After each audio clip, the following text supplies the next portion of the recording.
നമസ്കാരം. അഭ്യൂഹങ്ങൾ പ്രചരിപ്പിച്ച് ഇരുവിഭാഗങ്ങൾ തമ്മിൽ സ്പർദ്ധയുണ്ടാക്കി സമൂഹത്തിൽ കലാപമുണ്ടാക്കുക എന്നത് നാഗ്പൂരിൽ മാത്രം കണ്ട ഒറ്റപ്പെട്ട സംഭവമല്ല.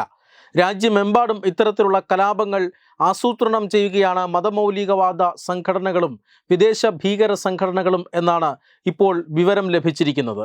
അതായത് നാഗ്പൂരിലാണ് കഴിഞ്ഞ ഏതാനും ദിവസങ്ങൾക്ക് മുമ്പ് ഇത്തരത്തിൽ ഒരു കലാപം പൊട്ടിപ്പുറപ്പെട്ടത്. ഔറംഗസീബിൻ്റെ ശവകുടീരവുമായി ബന്ധപ്പെട്ട ഔറംഗസീബിൻ്റെ ശവകുടീരം ഇനി ഇങ്ങനെ ഒരു സ്മാരകമായി നിലനിർത്തരുതെന്നും അത് പൊളിച്ചു കളയണമെന്നും ഒരാവശ്യമുയരുന്നു. അതിൻ്റെ ഭാഗമായി സർക്കാർ ഈ ആവശ്യത്തോട് യോജിക്കുന്നു. അതിൻ്റെ ഭാഗമായി ചില പ്രതിഷേധങ്ങൾ എന്ന നിലയിലാണ് നാഗ്പൂരിൽ ചില പ്രശ്നങ്ങൾ ഉണ്ടായത്. അതായത് നാഗ്പൂർ എന്ന് പറയുന്നത് ഈ പറയുന്ന ഔറംഗസീബിൻ്റെ ശവകുടീരം സ്ഥിതി ചെയ്യുന്ന സ്ഥലത്തു നിന്നും വളരെ ദൂരെയാണ്. 500 കിലോമീറ്ററിലധികം വ്യത്യാസം അവിടെയുണ്ട്. പക്ഷേ എന്തുകൊണ്ടാണ് നാഗ്പൂരിൽ ഈ പ്രശ്നത്തെ ചൊല്ലി ഒരു കലാപമുണ്ടായത് എന്നത് എടുത്തു പറയേണ്ട ഒരു കാര്യമാണ്. നാഗ്പൂരിൽ ഇസ്ലാമിക ശക്തികൾ, അതായത് വിദേശ തീവ്രവാദികളുടെ പിന്തുണയോടുകൂടി ഏതാണ്ട് 500-ലധികം ആളുകളെ സംഘടിപ്പിച്ചുകൊണ്ടൊരു കലാപം നടത്തുന്നു. ആ കലാപത്തിൽ ഹിന്ദു വിഭാഗത്തെ ദുരൂഹമായി ലക്ഷ്യമിടുന്നു. അവരുടെ വീടുകൾക്ക് പുറത്ത് പാർക്ക് ചെയ്തിരുന്ന വാഹനങ്ങളും എല്ലാം വലിയ നാശനഷ്ടം സൃഷ്ടിക്കുന്നു. ഇങ്ങനെ ഒരു പ്രകോപനമുണ്ടാക്കുക, അപ്പോൾ സ്വാഭാവികമായും ഒരു തിരിച്ചടി ഉണ്ടാകും. അതിനെ ഒരു കലാപമായി മുദ്ര കുത്തിക്കൊണ്ട് പ്രചരണം നടത്തുക എന്നതായിരുന്നു കലാപകാരികളുടെ ആവശ്യം. ഒരു വലിയ കലാപമായി ഈ സംഘർഷത്തെ വളർത്താനായിരുന്നു പദ്ധതി. പക്ഷേ അത് വിലപ്പോയില്ല. നാഗ്പൂരിൽ കലാപമുണ്ടായില്ല എന്ന് മാത്രമല്ല, ഈ അക്രമ സംഭവങ്ങൾക്കൊക്കെ കാരണക്കാരായ തീവ്രവാദികളെ അല്ലെങ്കിൽ ഇത്തരത്തിലുള്ള കുഴപ്പം കാണിച്ച ആളുകളെയൊക്കെ ഇപ്പോൾ പോലീസ് പിടികൂടി കഴിഞ്ഞു. 200-ലധികം കലാപകാരികളെ ഇതിനോടകം തന്നെ പോലീസ് പിടികൂടിയിട്ടുണ്ട്. മുഖ്യ സൂത്രധാരനെയും അയാളുടെ 6 കൂട്ടാളികളെയും ഇപ്പോൾ രാജ്യദ്രോഹ കുറ്റം ചുമത്തി തന്നെ ജയിലിൽ അടച്ചിരിക്കുകയാണ്. സമാനമായ ഒരു സംഭവമാണ് ഇപ്പോൾ മധ്യപ്രദേശിൽ നിന്നും കഴിഞ്ഞ ദിവസം റിപ്പോർട്ട് ചെയ്തത്. മധ്യപ്രദേശിലെ ബുർഹാൻപൂർ എന്ന് പറയുന്ന സ്ഥലത്ത് ഇത്തരത്തിൽ ഒരു സംഘർഷമുണ്ടായി. നാഗ്പൂരിൽ ഈ ഖുർആൻ കത്തിച്ചു എന്ന ഒരു വ്യാജ പ്രചരണം സൃഷ്ടിച്ചായിരുന്നു കലാപമുണ്ടാക്കിയത് എങ്കിൽ ബുർഹാൻപൂരിൽ പ്രവാചക നിന്ദ നടത്തി ഇസ്ലാം മതത്തെ അധിക്ഷേപിച്ച് സംസാരിച്ചു എന്നൊക്കെയുള്ള ചില വ്യാജ പ്രചരണങ്ങളാണ് നടത്തിയത്. നാഗ്പൂരിലും അതുപോലെ തന്നെ ബുർഹാൻപൂരിലും സമൂഹ മാധ്യമ അക്കൗണ്ടുകളാണ് ഇത്തരത്തിലുള്ള പ്രചരണങ്ങൾക്കായി ഉപയോഗിച്ചിരിക്കുന്നതായി കണ്ടെത്തിയിട്ടുള്ളത്. അതായത് ഈ സമൂഹ മാധ്യമങ്ങൾ 97-ലധികം സമൂഹ മാധ്യമ അക്കൗണ്ടുകൾ ഇത്തരത്തിലുള്ള വ്യാജ വിദ്വേഷ കണ്ടന്റുകൾ പ്രചരിപ്പിച്ചു എന്ന് നാഗ്പൂരിൽ കണ്ടെത്തിയിട്ടുണ്ട്.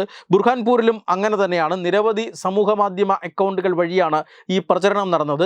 ബുർഹാൻപൂരിൽ പക്ഷേ ഈ അക്രമത്തിന് പ്രേരിപ്പിച്ചുവെങ്കിലും ഇസ്ലാമിസ്റ്റുകൾ പോലീസ് സ്റ്റേഷന് മുന്നിൽ തടിച്ചുകൂടുകയും മറ്റുമൊക്കെ ചെയ്തിരുന്നു. പക്ഷേ അങ്ങനെ ഒരു അക്രമം ഉണ്ടായില്ല എന്നുള്ളതാണ്. പോലീസ് ഇതിനെ അടിച്ചമർത്തി. മധ്യപ്രദേശിലും അതുപോലെ തന്നെ നാഗ്പൂരിലുമെല്ലാം ഇത്തരത്തിലുള്ള വൻ കലാപമുണ്ടാക്കാനുള്ള ശ്രമമാണ് ഭരണകൂടവും പോലീസും ചേർന്ന് ഇല്ലാതാക്കിയത് എന്നുള്ളതാണ് ഏറ്റവും പ്രധാനപ്പെട്ട കാര്യം. ഇതിന് സമാനമായ ചില കാര്യങ്ങൾ കേരളത്തിലും നടന്നിട്ടുണ്ട് എന്നതാണ് മറ്റൊരു കാര്യം. അതായത് ഈ അടുത്ത കാലത്താണ് താമരശ്ശേരിയിൽ ഒരു 10ാം ക്ലാസ്സുകാരൻ സഹപാഠികളുമായി ഉണ്ടായ സംഘർഷത്തെ തുടർന്ന്, ഏറ്റുമുട്ടലിനെ തുടർന്ന് തലയ്ക്ക് ഗുരുതരമായി പരിക്കേറ്റ് മരിക്കുന്നത്. ഈ പറയുന്ന 10ാം ക്ലാസ്സുകാരനായ വിദ്യാർത്ഥിക്ക് നീതി ലഭിക്കണമെന്നാവശ്യപ്പെട്ടുകൊണ്ട് SDPI ആണ് എറണാകുളത്ത് ഒരു വലിയ മാർച്ച് ആസൂത്രണം ചെയ്തത്. നമുക്കറിയാം, SDPI ഇത്തരത്തിലുള്ള വിധ്വംസക പ്രവർത്തനങ്ങൾ നടത്തുന്ന സംഘടനയാണ് എന്ന് കേന്ദ്ര അന്വേഷണ ഏജൻസികൾ ഓരോ ദിവസവും വിവരങ്ങൾ പുറത്തുവിട്ടുകൊണ്ടിരിക്കുകയാണ്. പോപ്പുലർ ഫ്രണ്ടിൻ്റെ ടെറർ ഫണ്ട് കൈകാര്യം ചെയ്യുന്ന സംഘടനയായി SDPI മാറിയിരിക്കുന്നു. അതുകൊണ്ട് തന്നെ ഈ മാർച്ച്, താമരശ്ശേരിയിലെ സംഭവത്തിന് മാർച്ച് നടത്തുന്നത് എറണാകുളത്താണ്. വൻ മാർച്ച്. അതായത് എറണാകുളത്ത് ഇവരുടെ ശക്തി കേന്ദ്രമാണ്. മാത്രമല്ല, ഈ പറയുന്ന അതിഥി തൊഴിലാളികൾ എന്ന് വിളിക്കുന്ന അന്യ സംസ്ഥാന തൊഴിലാളികൾ, അവരുടെ ഇടയിൽ ക്രിമിനലുകൾ ഒക്കെ തിങ്ങിപ്പാർക്കുന്ന സ്ഥലം കൂടിയാണ് പെരുമ്പാവൂർ. അവിടെ വച്ചിട്ടാണ് ഇത്തരത്തിൽ ഒരു വലിയ മാർച്ച് സംഘടിപ്പിച്ചത്. ഇങ്ങനെ ഈ മാർച്ച് സംഘടിപ്പിച്ചുകൊണ്ട് അക്രമം നടത്താനായിരുന്നു പദ്ധതി എന്ന് പോലീസിന് നേരത്തെ തന്നെ വിവരം ലഭിച്ചതിനെ തുടർന്നാണ് അവിടെ അക്രമം സൃഷ്ടിക്കാനുള്ള ശ്രമവും പാളിപ്പോയത് എന്ന് തന്നെ കരുതേണ്ടിയിരിക്കുന്നു.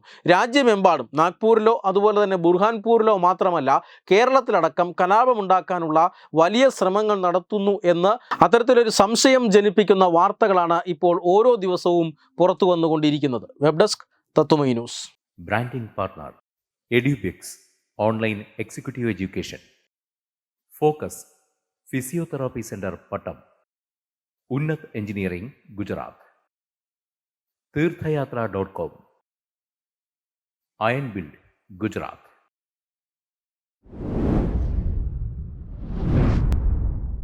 തുമ്പമൺ ശ്രീ വടക്കുംനാഥൻ ക്ഷേത്രം, അമ്പലക്കടവ്, പത്തനംതിട്ട. ശ്രീമദ് സ്കന്ദപുരാണ മഹാസത്രം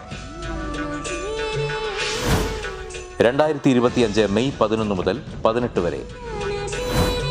ബ്രഹ്മശ്രീ മുംബൈ ചന്ദ്രശേഖര ശർമ്മയുടെ മുഖ്യ കാർമ്മികത്വത്തിൽ മഹാഗണപതി ഹോമം, സ്കന്ദപുരാണ പാരായണം, മഹത് പ്രഭാഷണങ്ങൾ, പൂജഹോമാദികൾ, കലാസാംസ്കാരിക പരിപാടികൾ.